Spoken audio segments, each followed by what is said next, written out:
In this video, you will learn how to unblock your Paysafe account, identify the reason for the block. You typically see a message starting on why your account is blocked or restricted for security reasons. Access the unblock form, look for a prompt in the message or within the account to complete the Paysafe unblocking form. Fill out the form accurately, provide complete and accurate information about yourself, your account activity and recent transactions. Submit any requested documents. You may need to upload proof of identity, proof of address, or explain certain transactions or logins. Watch your emails closely. Paysafe will respond with instructions and additional requests. Check your inboxes and spam folders frequently.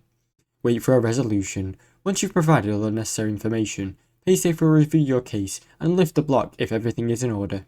If your account was permanently closed due to policy violations, your fund will be refunded instead. Now you know. Now you know how to unblock your Paysafe account. Thanks for watching. Don't forget to like and subscribe.